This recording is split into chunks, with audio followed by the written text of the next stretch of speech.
that decision alone, him telling me to go to grad school and it ended up being in the NYU, changed my entire life.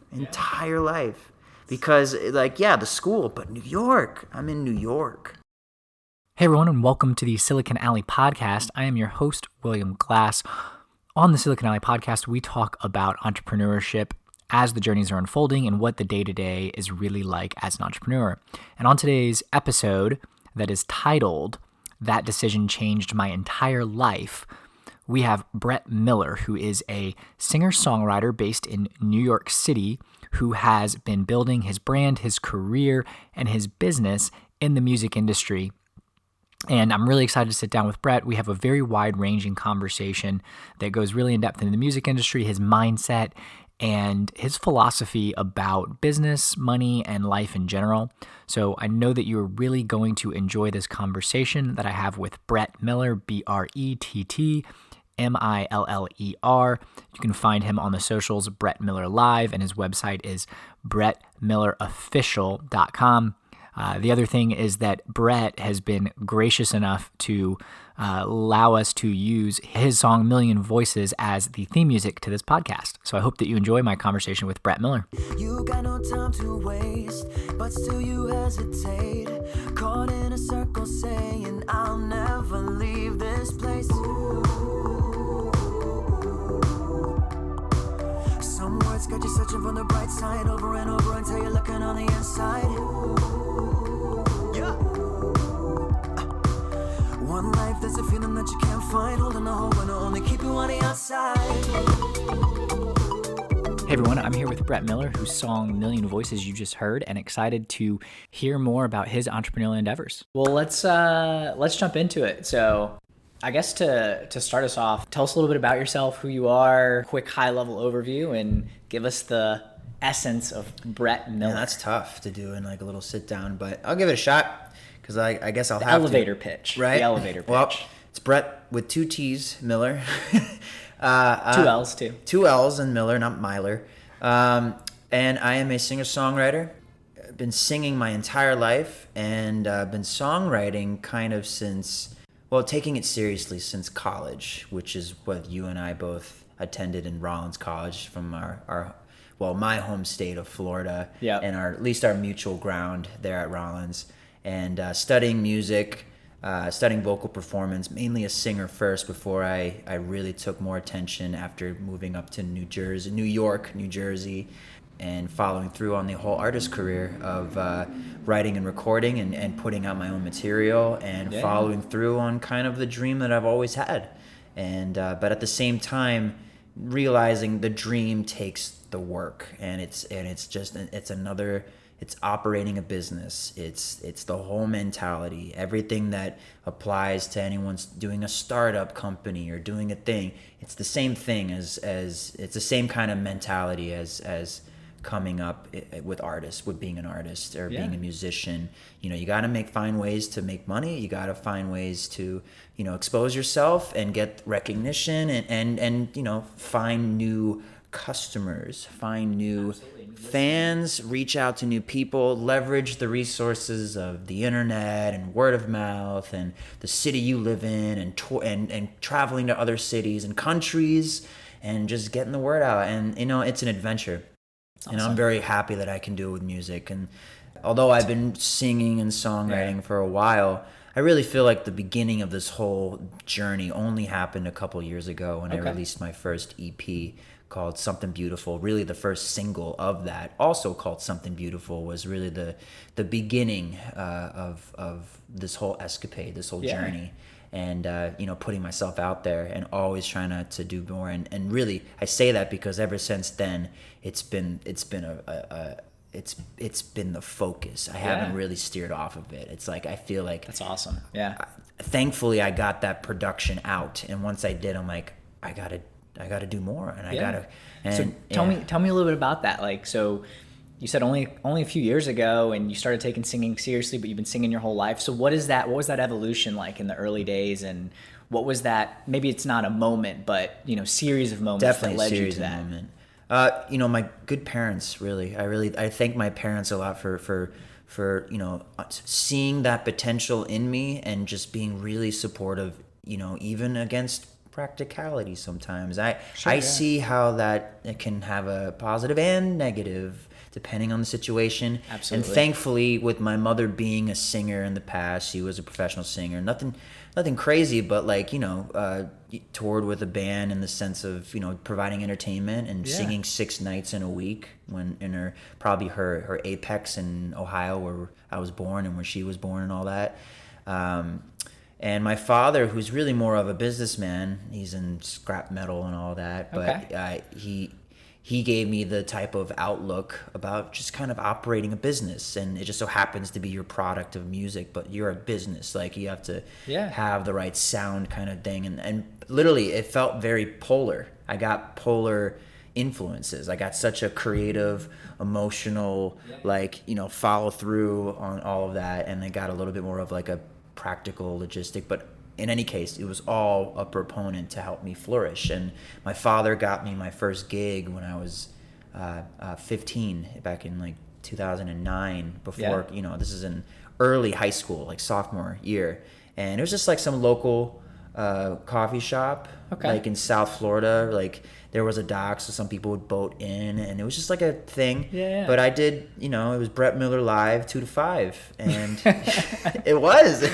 And nice. Some of my old friends would probably laugh hearing that, because once I got that gig, I basically never looked back, because I started realizing I could make money doing that. And this is all cover music, although I was writing, and I finally had an audience. I had a platform if I wanted to play a song that I wrote, and I did a couple times, and people said good things. But it was 15-year-old songwriting, wasn't anything crazy. But it definitely, I realized I could always do that, and literally from that point on, even though if I went on hiatus of having a gig or anything, I always found my way back.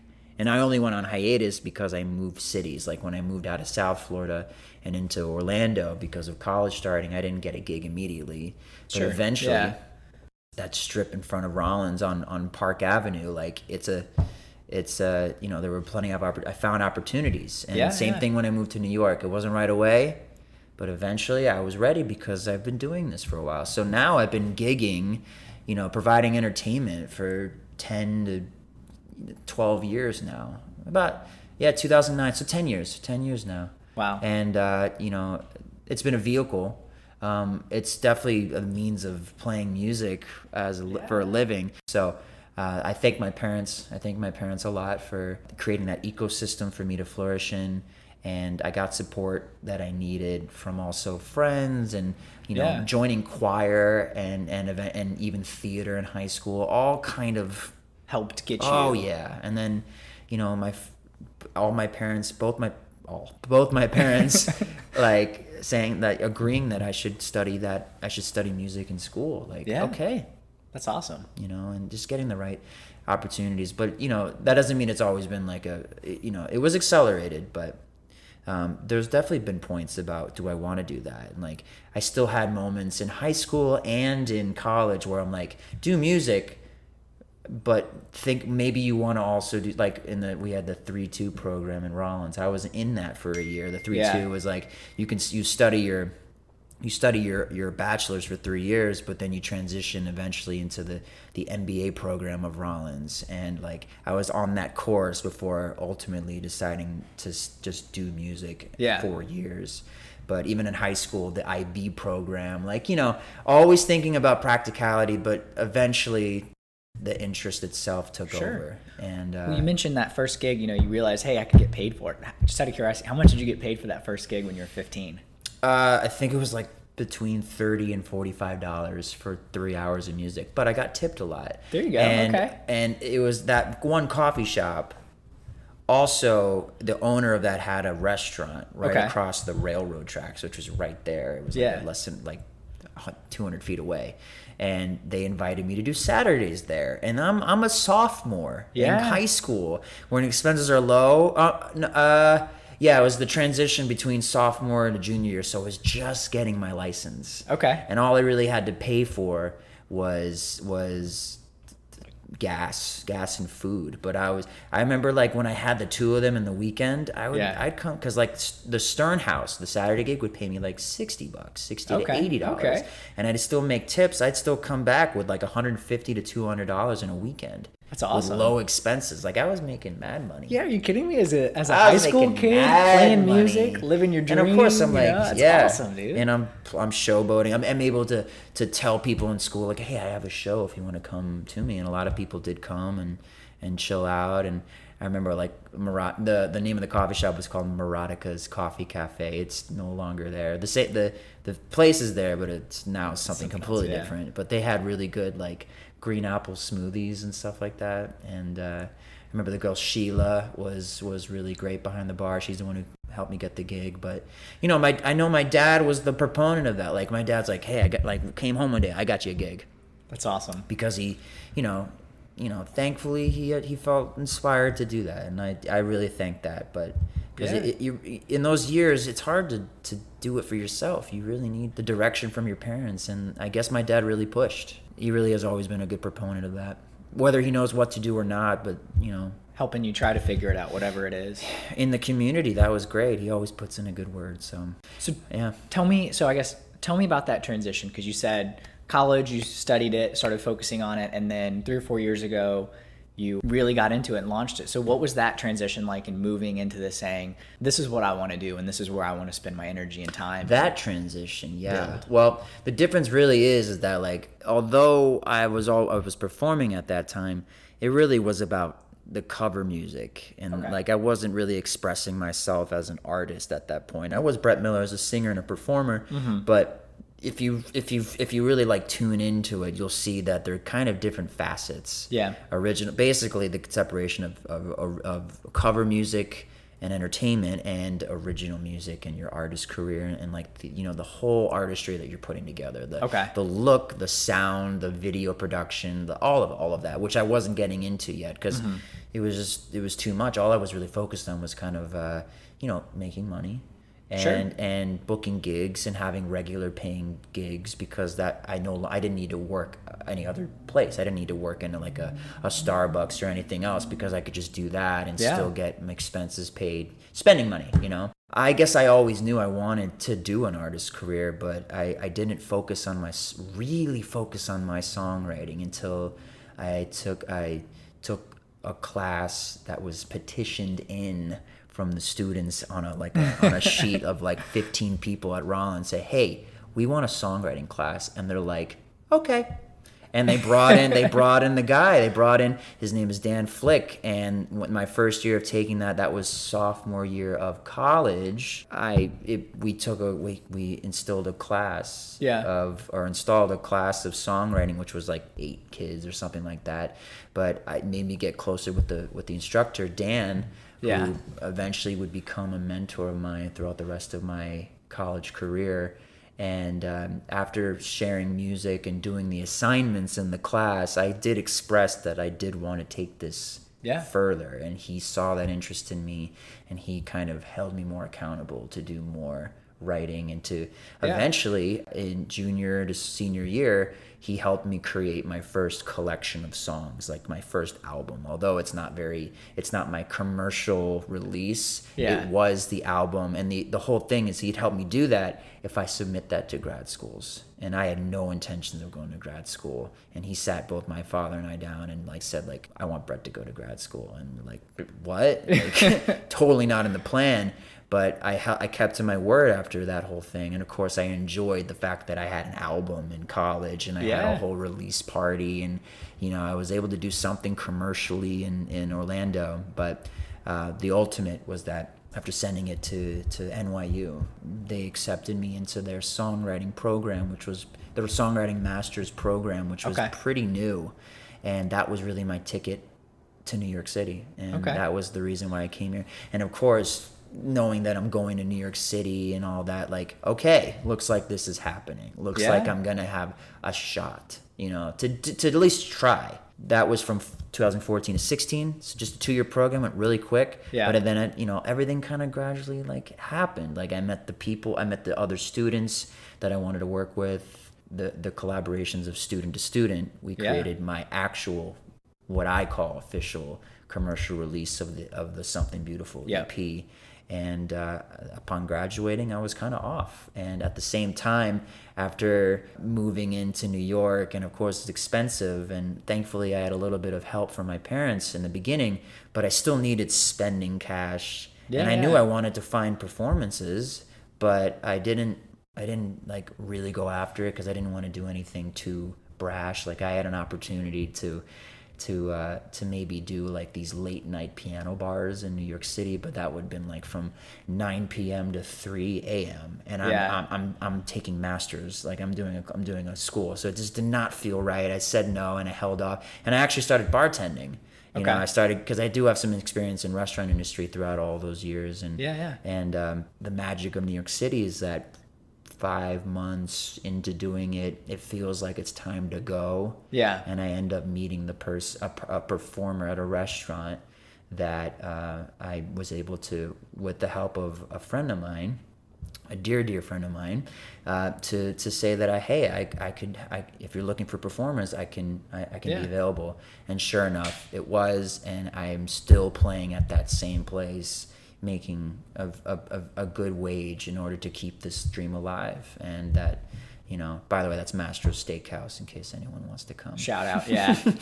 and really the affiliation with the booking agencies in New York City. Once I got into one, I got into a lot, and of course I started meeting a lot of people and you know, making a good wage throughout the whole thing. And here I am 2 years after releasing music. I just released a second EP, Think Big. And just feeling like I'm just ascending through every little milestone that I can cross. And as long as I just keep myself afloat financially, but also in my mind, and say like, this is what I still want to do, and see if I can really challenge myself to go places. And it seems like it's happening. It's a game of patience too. Absolutely. But, it's not something that's quick overnight. It's something that you're going to be doing forever. And so recounting all of this, it's like I got a lot to be grateful for. Yeah. And I really want to do my best to help others that are, you know, in this domain with me. I'm grateful for being here, you know, and I'm grateful for, you know, having this story to tell. Yeah. You know, at this point. It feels good. Awesome. It feels like there's more to come, you know. It feels like I'm like barely, like I'm not even really in the beginning of it yet. Just at the start for sure. Because I never even thought I would move to New York. That was never a dream of mine. I never, like, I'd been to New York because my father had some business in New York. It wasn't in my dreams to come to New York. I thought I'd stay in Orlando.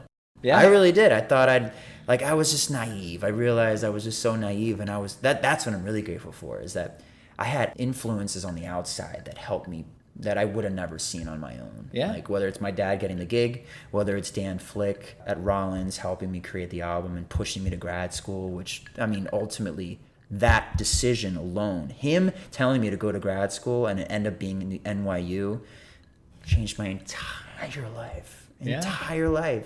Because, like, the school, but New York, I'm in New York. And I've been in New York for 5 years now. I don't know, but I feel, you know, more enabled to do things worldwide because I'm in New York. You know, it's not just that I'm married to New York. Think big. But I feel like I'm close, you know, and basically the depth. Second album, you know. The depth just like, okay. And I became a little bit more aware. And by a little bit, I mean like a shit ton. So I want to dive a little bit deeper on like what it's like in your head as an entrepreneur and artist, building a career, fighting that kind of uphill battle to have people hear your art and get it and understand and get it out there. Mm-hmm. Like what is that? What is that like? It's difficult. Yeah. It's just difficult. You know, it's a lot of, you're creating something out of nothing. The world has been without whatever it is you're creating. There's a lot of hurdles. There's a lot of,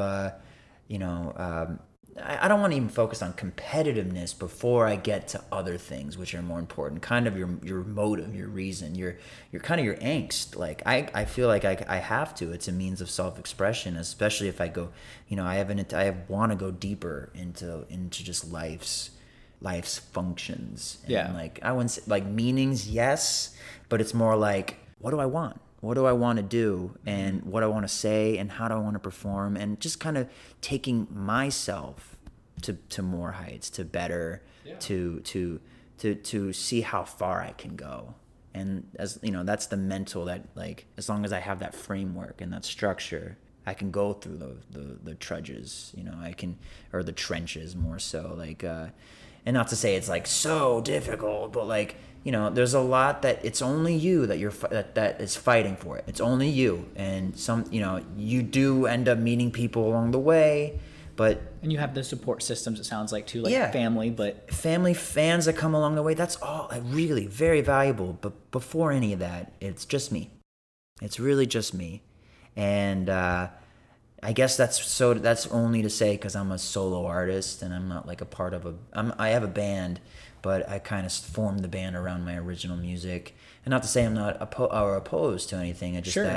that's where my path has gone so far. And in doing so, it's a lot of responsibility because there's no one to answer to. You know? There's no one to blame.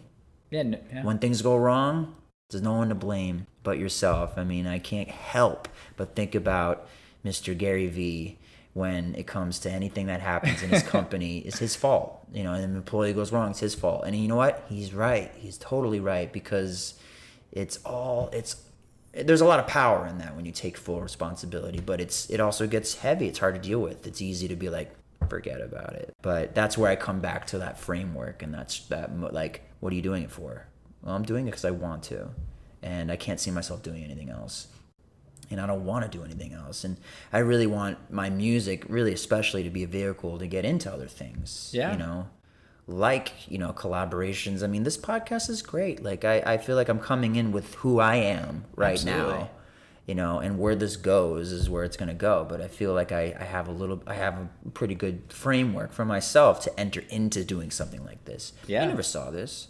Just like I didn't see NYU, just like I didn't see Maratica's Coffee Cafe. Like, I didn't see it, but like, I'm just trying to, I'm always, I think my biggest skill and asset and ability is I'm not very conservative. I'm always willing to change when things are here. Not a sense of dissatisfaction, but it's that I always recognize that change promotes growth. And when you get fixed on something or get complacent or just, you know, get a little blinded by the fact that because it's good right now, that it should stay the same. Yeah. But to be honest, I've always recognized, like I said, that when you change things up, when you push for it, not like irresponsibly, Sure. when it hits you in the face, when you get a little inspired, go for it. I don't know why that is in me. Maybe it's because I moved around a lot as a kid. You know, I only probably had about 7 years total in one spot at a time. I moved around Cleveland to Orlando to South Florida, back up to Orlando. Maybe that's why I've kind of been comfortable with it. You know, if the environment changes, that's good. Yeah. And it's Getting out of your comfort zone, expanding, and always be open to new learning opportunities, it sounds the like. world's big and life's pretty short, you know, and I want to be able to do as much as I can. And it inspires a lot. It inspires me to come up with new material. It's you know, but I guess I want to kind of get back to your question a little bit. You were talking about the transition of, or no, we were, that was the talking last about like question. what it's like as an entrepreneur and solo artist. Like, what is that mental? Well, I mean, it's a lot of the regular framework that anyone goes into about financial responsibilities and, you know, managing, you know, having good habits of both spending. And for me, I like to optimize all of the things that I have. I've taken more responsibility over what I put in my body, like taking care of myself, taking care of everything, like making sure my finances are, like, I have habits that promote me not losing the money when I just get it, you know. Yeah. I take care of my body, I stay healthy, I eat right, I practice meditation, you know, I like to keep my mental straight, and I, you know, everything in between, making sure that I have the home base Sure. Yeah. nice and secured, not just running on fumes and succeeding in spite of it not being supported, but the groundwork is really important. Yeah, and then I build up, foundation. and then really it's about pushing yourself. For me, it's about, especially in today's world, the creative output needs to be pretty big, you know. And I've done a lot so far, but right now I'm kind of on the cusp of being able to put out way more content at once, and that comes from just being very self-sufficient. Yeah. It's important to outsource, which I have. Other producers, co-writers, different singers, instrumentalists. But I want to be able, and I'm working on being able to film myself, record and release material myself. Yeah, stuff like that. And it's just keep pushing, And I'm not worried about making $1 million right now, Yeah. I'm not even worried about making 1 million subscribers. Yeah, I'm not even worried about 1 million fans. I'm kind of just, I want to do it for myself first, because if I make sure that I have it right for myself, then it's, it'll work. Yeah. It'll translate into the different people. Absolutely. And people can tell the authenticity. So that authenticity, I think, is super important. So staying really close to that is huge. Mixed in with the, stay on top of utilizing internet and resources and social media and keeping up with creating content and, creating merchandise that fans want and being able to communicate with them. All of those things are important in today's industry of music, but also kind of like business in general. Yeah. But especially music, for what I know. We're it's about to be the 2020s. Yeah. I don't know if that's hitting 20s people. Are coming back. Yeah, the roaring 20s. I don't know if people are thinking about this, but we're entering a new decade, and it's the 2020s. Why does that sound so weird? And we were born in the 90s. Both of us were born in 92, right? Yeah. We're not that far. Imagine what people our parents think, but even can you believe we're the 20s? So we're in a futuristic approach. It may not be flying cars, but we got to get with technology. We got to get with the almost the ability, and now the kind of expectation, the responsibility to communicate with your customers, fans, listeners, subscribers, blah blah blah. Work with them. It's a community. You're building community. Yeah. Within yourself. Oh, absolutely. The community might be around my ideals, my songs, my message, all of that. Maybe that's my community. Sure. But that's not any different than the community you're building. We're trying to bring people together. Yeah. And of course we want to make a living off of that. We want to profit from that. But to be honest, the most fun, the most gratifying part about it is that we're in on it together. Yeah. And that it's a team, it's a community, and agree. we're all enjoying it. Sure. I enjoy playing for you. You enjoy listening to me, and it's great. Yeah. And who knows? Maybe I'll find you at a concert that we both like, because I like to listen to music too. Yeah. I like to go to concerts too, and maybe I'll get off my high horse to go watch someone else on theirs, and I'm all about it. Sure. Yeah. How many people have I know that says that their favorite band is Incubus? I thought I was the only one. I really did. When I made that choice, I'm I got one of those outliers. Everyone's gonna say something, and then I realized yo, that's my favorite. That's my dude. Okay. Once I got past the anger, yeah, you're wait, I'm not the only one. I'm all right, let's go to a concert. I haven't been to a concert, but I would, and that's my point. Cool. So that's what I'm thinking about, and it's good for me to actually say that out loud, because it's in there, but I don't always. That's such a good motive, and it's really honest, and it feels right. Yeah, it just feels right. I agree. Yeah, I think that community is huge. You brought up a couple things, and I brought up a lot, didn't I? Yeah, you brought up a few things, but I want to talk about the money aspect of it now, and personal finances, and setting all that stuff up. But before we jump into that, just how would you describe your relationship with money? Good. Healthy. Okay. I find it healthy because I respect it. I respect the money because I respect the time that I've put in to get it. Okay. Whatever it is I have.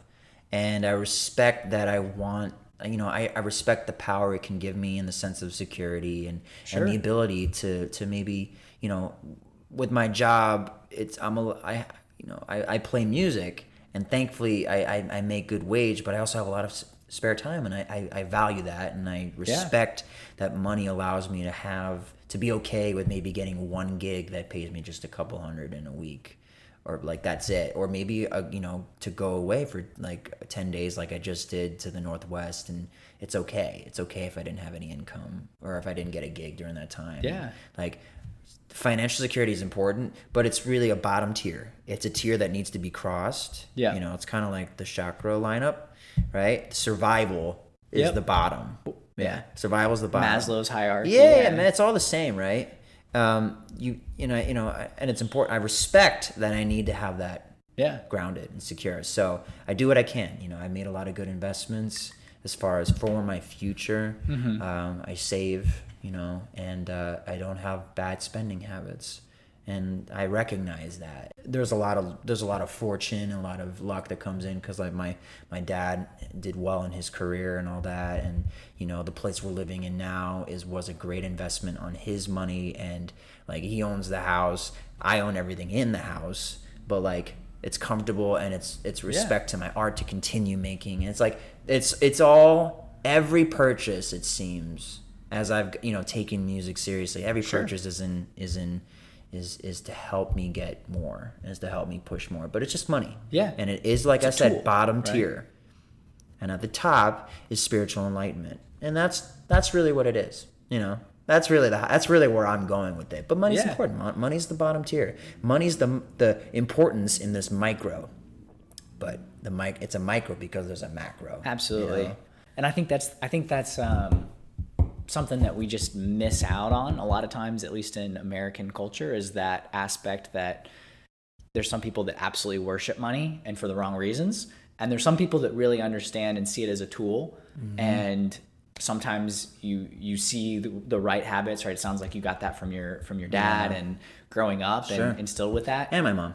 And your mom. From both influences and understanding how it can be a tool for you to focus on what you really care about, which is creating and producing and creating art that can hopefully reach that level of spiritual enlightenment. Yeah, and the difference is that, if finding the value above money, so that's hard for people sometimes. Yeah. I don't know if my dad sees that. I don't even know if my mom sees that. I think my mom sees it in the sense of do what you love. Sure. But I think they both value money a little bit more than I do, and with over, in my opinion, over excessiveness, because they may not see it as okay if I let it slip where I don't make money in a couple weeks, maybe a month. They'll get concerned. Maybe I won't, because I have a plan. Maybe them not knowing the plan is one thing, but I value other things more so without giving up making money. I'm not like flipping a bird to it, but it's the best part about the difference I say with me and my parents is that the value above money. Well, what else is there? Well, like I said, spiritual enlightenment. And what do I mean by that? Just I talk about creating, and I chose music because it's a means of creation. It's creating something out of nothing. It's providing value for other people, and money helps me get there. But really, I want to think outside the box, and I always try to, and I push to, and that has nothing to do with money. But I need to be in a place comfortable enough to give myself that chance to reach new heights or reach new depths is what I'm really talking about. And but if you don't have that purpose the way I do, you may not see that, which is why maybe people do over obsess about money. It's not wrong, if it makes you happy, but a lot of the times historically it doesn't always make you happy in the long run. And maybe spiritual enlightenment doesn't, but to be honest, spiritual enlightenment is so far off. The journey is the joy. Yeah. So I like that. Yeah, me too. What so explain the economics of being a artist, singer-songwriter, and what are sources of income? Like what can you expect from a gig? iTunes, Spotify, streams, like tell me a little bit about that, because this is a whole, when you look at the music industry, it's a whole nother monster. Right. You're right. It is a little, the industry is, it's tough. People are doing music in their own way, in a lot of different ways, whether you're a producer, whether you're focused on singing, whether you're focused on just being a songwriter, a top liner, or you're, in booking, or you're in artist management, or, there's so many facets within the realm of music. And so, my way, or even me considering other ways, is only so far.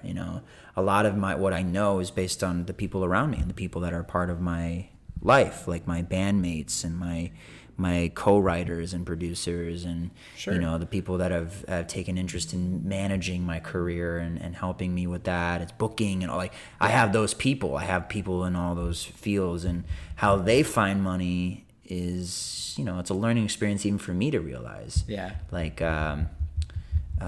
for me, I'm grateful because singing equates to entertainment. Being able to sing allows me to take gigs at weddings and restaurant gigs and charity events, and finding gigs online from producers that are looking for singers to sing on their tracks and write. All of those things are great opportunities, but it gets tougher when you get into more niche facets of music. Like, you're a banjo player. Yeah, I know, but it's your passion. You've spent years learning that, and you've gotten so good, but no one's looking for banjo. Yeah, and that's tough. What is that like? I don't know. Is it like $1 per hour per gig, or like what? Like, if you were trying to advise someone that's putting out there, I'm sure it varies, but like, and this is where like, this you for work a 3-hour gig, you can expect $100 an hour. Well, or now like, we're into booking, and like when you get into booking, you're getting kind of into an antiquated system where, again, it's like a lot of middlemen. Okay. Someone's got the gig, and they're looking for the talent. So they go to trusted sources, A.K.A. agencies. Yep. And the agency charges them a fee, or mostly they'll find you the thing, and maybe they have agents working for the agencies in different parts of the country, world. Gotcha. And then they know people personally. Like, I get hit up by this one woman who's kind of the liaison from me to the agency, and the agency finds the gig. Who everyone gets paid in that circle. Yeah. Out of my performance, right? Yeah. They find me the gig. They have a set budget, right? They have a set budget. They find me the gig, and that's the nature of booking agencies. Yeah. That's they want to get in the way because they have the ability to find artists gig, the talent gig, and provide talent for customers that have events that they hire for. And all in all, it varies. And I actually have a friend of mine who I hope to bring on this show, who is, we're living in 2019, almost the 2020s, where an antiquated system is in danger. Yeah. And the technology available to us online, as well as, it's almost like social media approach. I won't give off too much, but, has the ability to really like thwart the whole system. Absolutely. The whole, and really make it more, first of all, better for the artists because they get paid more. Yep. And streamline the process, so timing is better. Like, it doesn't take like hit up this person, hit up that person to hit that. It's just like everything's online and everything's and regardless, I still go to the gig and I play live music for the show. Like, whatever happens, and in my opinion, I want more money out of it. So I don't, sorry, booking agents, but there's not enough to go around. Yeah. If you really want to be in this industry, you need to provide. And an artist provides through their music and all that, but what does an agent provide? Gigs, but maybe not the best way. So as far as money, it gets so, there's so many variables, and a lot of it depends on the gig itself, the location, what they want, how long they want it for, who's involved, is there travel, and as first with the Marauders Coffee Cafe, that was the beginning of me being a freelancer. Absolutely, yeah. So I set, eventually, like a decade doing this, I set my rates and I know what I'm worth, and like, I won't fully disclose, but I wouldn't call myself cheap, but worth it. By the time, by the time people listen to this, I'm sure your rate will have increased too. Yeah. Well, hell yeah. And if it does, it's okay. Yeah. Because there's a lot of people, and I talk about online, and that's where you find your opportunities. A lot of websites, a lot of sources connect clients to artists, and artists just got to make themselves present. Yeah. Really. And they might, sites like Gig Masters and Gig Salad, and I'm sure there's even some that I haven't gotten into, but like I said, freelancing, cover gigs, entertainment isn't really what I want to be focusing on right now. I have enough. Yeah. But is that where most of your income comes from now, though, would you say? Entertainment gigs and stuff like that, but not free. Well, they are freelance. I'm not employed, but I am, I'm available as an independent contractor. Okay. Yeah, it's a part of it is freelance in the sense of its incomes from my LLC. But all in all, it all varies, and it's all kind of accumulated and everything. Sure. So, I guess the advice is to really start online and understand what resources are available to the artist. Artist is anyone that that plays their music, the talent that they're doing. I know how difficult it can be sometimes as a drummer or as a bass player to find well supported gigs, because people want you a part of the thing, but to be honest, a lot of them are not so fruitful. Because you'll be a part of a wedding band that plays for 6 hours, and maybe you get like $200-$300, but it's just tough. I just say utilize the resources that are right now, and that's online, and set yourself up. Put yourself out there. You never know who's going to be able to contact you. Sure. I've gotten people hitting me up via email because they heard an original song of mine, or they saw, word of mouth from one gig that I did that I thought was nothing. It was a charity event I actually didn't even get paid for. That's actually like hypothetical. That's not even that. I don't even know if that's something I recounted, but like, word of mouth, like there's so many things that you just you have to activate it. You have to initiate it. You have to put yourself out there. You have to call for it, because the things that you are expecting might happen, and the things that you're totally not even aware that could happen also can happen. Absolutely. And literally it's a snowball. Like you get into one, especially with an agency that does a lot of them, or any, a woman that does booking independently, sees you at one gig, uses you one time, loves you, and then you're everyone wants to expedite the process. Everyone wants to streamline it, so they'll go with talent that they can count on. They're not always looking to be fresh all the time, because it's like, oh, you're good, okay, good. I have a bass player now, and in their minds are like, check.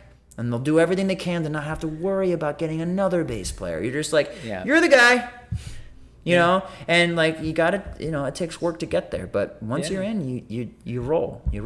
I got into that Mastro's. I got into another agency that did more private events. And then because they heard me, like... Yeah.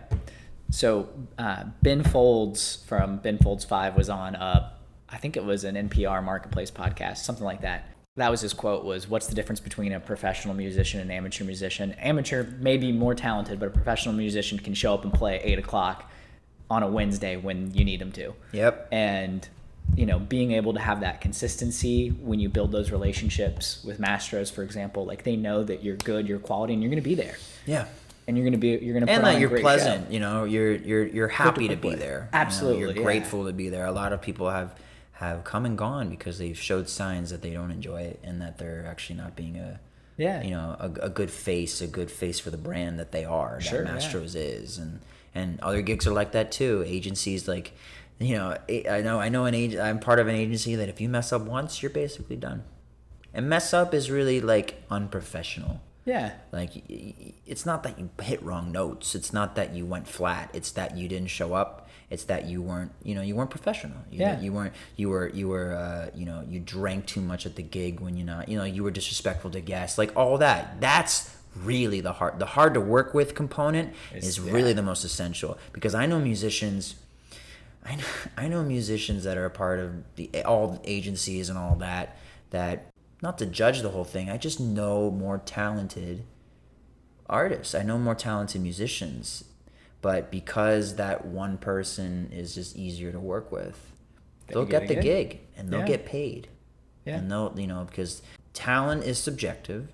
And if anything, it's a dime a dozen. A lot of talented people out there. Absolutely, yeah. So mediocrity almost also is subjective. Yeah. And, just because I see something different between one artist and the other, meaning like the one artist is better, but he's not getting paid for it, but this other one maybe not so much. But, he or she is still like is getting paid. Like that's just my perspective. For all I know, someone's blown away on the other side. Like the third party sees that what I find a little bit less of a thing, but like they're here, they're they have their time to shine, and like that's the nature of the industry. Go for it and be respectful, be just be professional, and that's a and Is that the main advice that you'd give someone starting out? yeah, it's part of it, totally. I mean, like, I guess I never thought it needed to be said, but like, I guess it does sometimes because people just don't. The musician, like, because they spend so much time learning their instrument, their craft, their writing, and all that. It can be so annoying and difficult upon hearing that you have to focus on something else in order to succeed in music. Yeah. But like, you gotta. That's my biggest advice. Swallow that down and be ready to do things that you didn't work 10 years to learn how to like I've learned the artist career is music is the focus, but like I have to learn how to edit videos. I have to learn about photo editing. I have to learn about social media trending and learning how to operate and being present on all the platforms I can, and things that are not associated directly into music, being professional instead of thinking that just because you shred means that you should be worshipped. Like no one like understanding that the world of music or the community of musicians is vast, and even though you might be excellent, you are disposable. And having a humility along the way.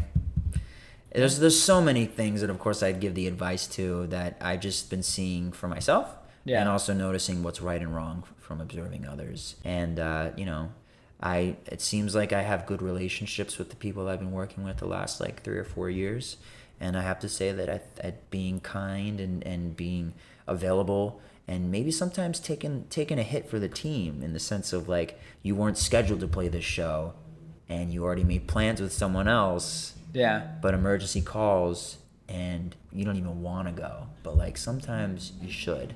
Because you're building rapport. And you're working with others, and they're gonna remember that. And people are gonna look out for you. And if what that means is that you might get first dibs the next time that an optimal gig comes through. Sure. It's a game. Absolutely. It's a game of business.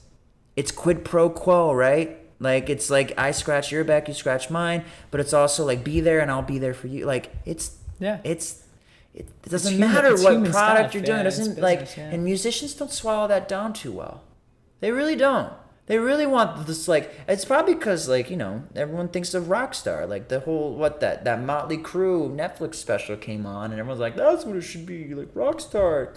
Like, it's like, people get the wrong idea. But to be a working musician and to make music and, to quit your day job in order to do this, you gotta go with this. You gotta go with the system. And just because it's music doesn't mean it's not business. And some people say like that's the demise of music, but no, it's the opportunity of music sometimes. It's kind of always been music if you think about it. Mm-hmm. It's always been music. Like you want to make sure that you're getting paid. I mean, I'm not a part of them, but like my father says I should join the union. Like people, like the working class of musicians, mm-hmm. Banding together to make sure that they get a good wage and all that. Like go along with this. Like get into it. This is going to be your world. You need to know what's up. It's like if you're gonna live in this country, you need to know who's president. You gotta know who's making decisions, and how are you gonna get opportunities, and it's a study.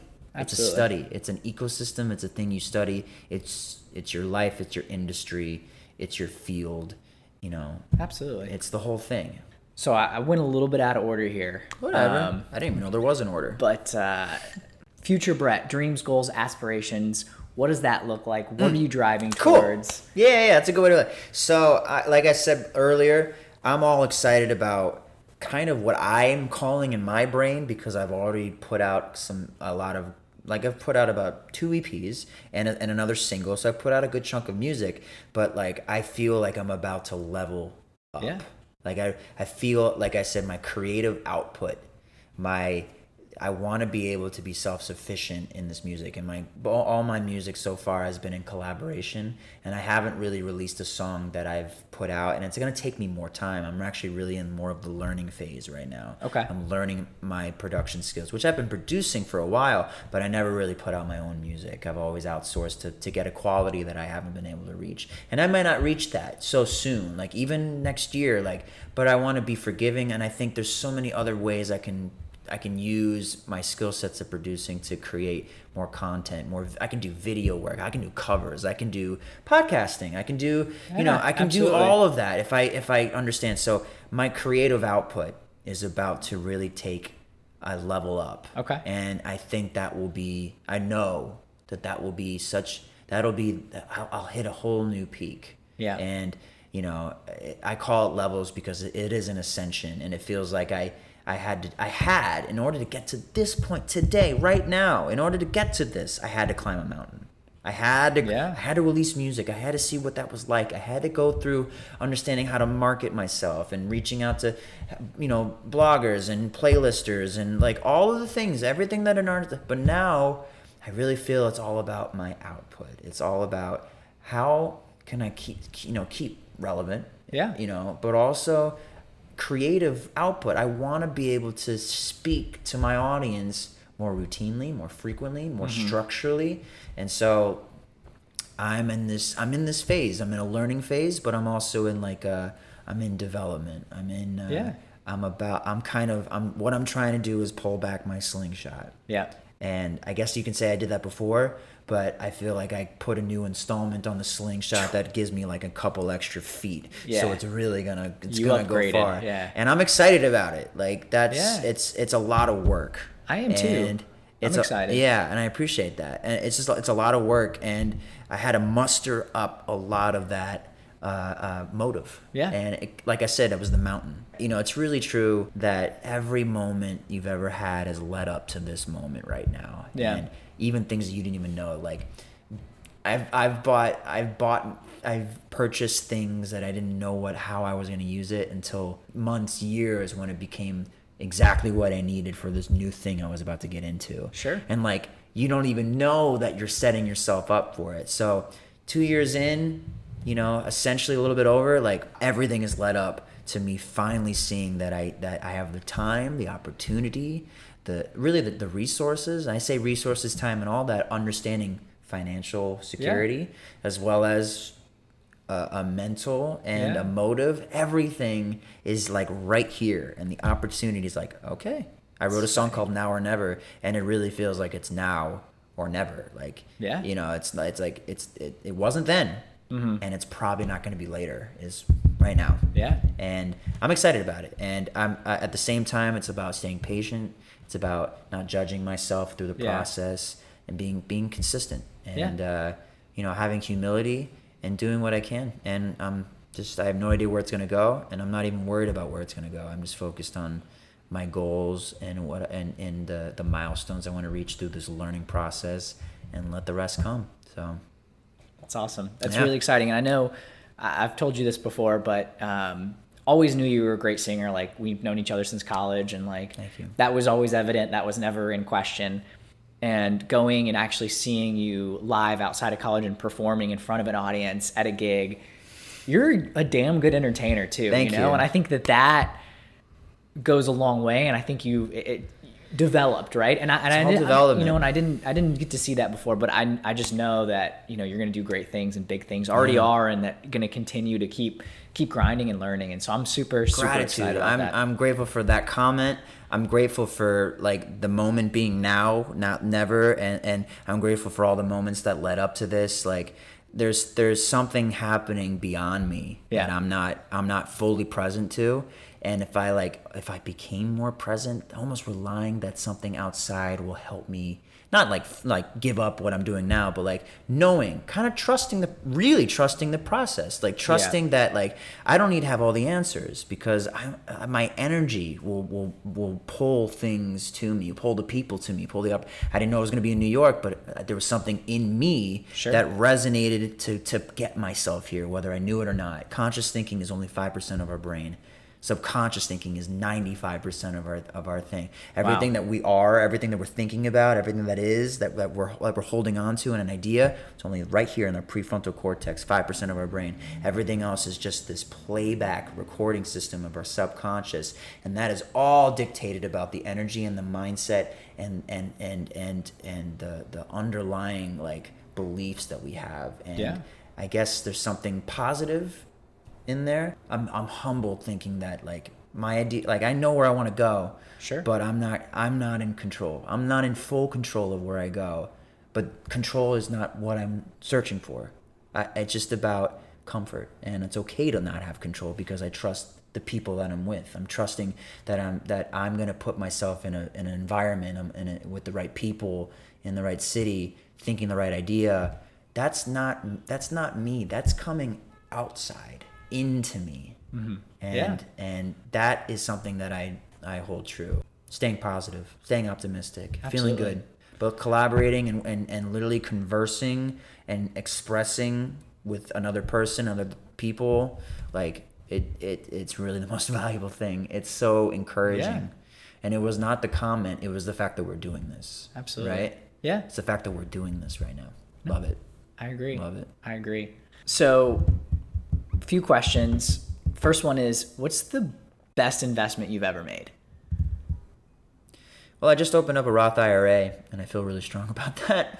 Okay. I haven't really done well. I guess the best investment I got is I got Amazon. And it doesn't have to be. Oh, sorry. Go ahead. Yeah. I got Amazon at like $680, Okay. and now it's at like $2,000. But I only got like 3 shares. But I made like $3,500 off. It's not That's realized yet, but yeah, I mean that. There you go. But that's because like my dad pushed me to get a portfolio together, like when I was like a freshman in college, and I had no idea what I was doing. So I had a lot of back and forth, but didn't lose, but didn't gain. Kept it going, and then eventually caught wind of it all, and I'm like sold all my like excess stocks and just like invested 3 in Amazon and 20 in Facebook and 1 in Google, and I made a bad one in Spotify. But other than that, financially, I feel really good about opening up a Roth, and I blame my father for not telling me to do that earlier. I'm so pissed. We'll have to get into Roth if you don't. Google Roth, ROTHIRA. Yeah, Roth IRA. But pay taxes now, and if you're 18, do it, and if you're above 18 and you don't have one, do it now, because like I wish I did it when I was 18, because compound interest will be exponential by the time around like 55 into 60, and I'll still be fine. And it's good to put money away because it's mine. I can't even touch it. I can with a penalty, but like I like that it's there. Yeah, so that was a good investment. Honestly, the mutual investment of getting property in New Jersey was a big thing for both my father and I. But cool. Okay. Musically, this investment of time to my output is going to be the best investment I make, because I realize if I have a good sense of being able to produce and market, I'll be able to do it for other artists, and like my career will become that much more valuable. Absolutely. Cool. What else? Dumbest money mistake you've ever made? Buying Spotify. What else? Most frivolous way you've spent your money before? I just bought an electric bike, but that's not that frivolous. I don't have a lot of frivolous. I don't do a lot of frivolous. That's I really good. don't. No bottle at the club one time? I don't like going to the club. Like, I'm not into that kind of stuff. I like to spend my money paying for parking. I hate paying for parking. I hate paying for parking. But I like to buy. I like to travel, so I like to save money to go on big trips. Like I just went to the Northwest, and that came out of pocket. Wasn't even a business expense. Couldn't even call it that. Didn't want to. Less pressure. Yeah. Like I have to do something. But I'll save my money for that. And I'm not buying any big cars. Like, nah, I'm good. Cool. I'm good. What do you think is the biggest challenge facing everyday Americans when it comes to finances? The consumption, like, hey, attention here, attention, as Gary would call, attention arbitrage. Everyone wants your money. Everyone wants your money, and you think you want those things to make your life more interesting, fun, enjoyable, flashy, whatever. But no one's telling you to save your money. Yeah. No one's really telling you to save your money in like the out front world. Everyone wants your money. So that's the hardest part is like there's such bad influences out there to spend money on dumb. Yeah. It's a good one. So Keeping up with the it's Joneses about you. and- It's only you that's gonna find value to look at like that deal. You think it's a deal, like Black Friday. It's not a deal, yo. It's not a deal. All right. This is the final. Last question. Advice you'd give your 13-year-old self, maybe 15-year-old self about money. Roth IRA. Boom. Done. Yeah, I think it is. But you can't do it until you're 18. But like, keep saving. Put it away. Put it away. Don't buy dumb stuff. Don't because you're in high school and like I know you want to, but don't. Just like you're gonna feel so much better when you have a good chunk of cash when you're like 25. Nice. Do I like it. that. Do it. Do it. Younger breds Because then thanking you're you. gonna really want some stuff, and then you can do it. You know. You can buy that piano, that instrument, that whatever your passion project is, you can buy that big purchase because you've been saving since you were 13, 15. And then where socials, where can people I'm find all you, over the that? place. The Facebook, Twitter, Instagram, SoundCloud are all under Brett Miller Live. And YouTube is Brett Miller Music 25. But you can probably just find me searching it. Yeah, you can find me on Spotify, anywhere you listen to music under Brett Miller. You'll see me, Brett with 2 T's Miller. Not 1 T, because that looks weird. It looks so weird. Like it's not cohesive. Anyway, and my website, if you want to check out, I'm going to be putting up merch one day soon. I'm getting some stuff, some shipments. And follow through brettmillerofficial.com. Nice. Awesome. Well, I'm excited about this, and I appreciate you sitting down and running through all this stuff. It's been a good, wide-ranging conversation, and I've learned a lot about the music industry and you specifically. And like I said, I'm really excited to see what all you do and be Thank part you, of the ride, William. hopefully. So William Glass. Thank you. It was a good interview. He was very prepared. Yeah, we have a lot in store. So Cool. Look out. All right. Peace. Signing off. So that wraps up my conversation with Brett Miller. I hope that you've enjoyed today's episode of the Silicon Alley podcast. Brett's doing a lot of really great things, as you can hear, in his mindset and how he is keeping himself motivated, dealing with adversity, and how he thinks about the future. So please make sure to follow. Let us know your thoughts. If you enjoy the Silicon Alley podcast, please go ahead and share this with other folks. There's no better way to show your appreciation than sharing episodes or bits and pieces that you like. And you can follow us on all the socials at Silicon Alley Podcast. Twitter, it's just at Silicon Alley Pod. And support us, show us some love, and really appreciate you listening. You got no time to waste, but still you hesitate. Caught in a circle saying, I'll never leave this place. Some words got you searching for the bright side over and over until you're looking on the inside. Yeah.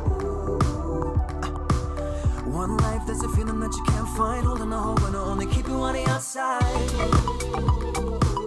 Special thanks to Brett Miller for both being a guest and providing his song Million Voices as the theme music to this podcast. Special thanks to Carolina Gankars for help directing. And thank you to you for being a listener and supporting us. Please share the podcast with others. And if you haven't subscribed, you know what to do. Subscribe. This is a Financial Glass production. Here's a sneak peek into next week's episode. I've never perceived, or up until the point where I went to see a therapist, I had never perceived that I needed to see a therapist. I didn't have any anxiety or depression, anything like that I felt was limiting me. But it's made a massive difference in my life in terms I spent a lot of time trying to figure out, okay, how do I be a better version of myself? How do I be productive? Yeah. What do I have to do in order to get to a place that I want to be in? New episodes every Friday.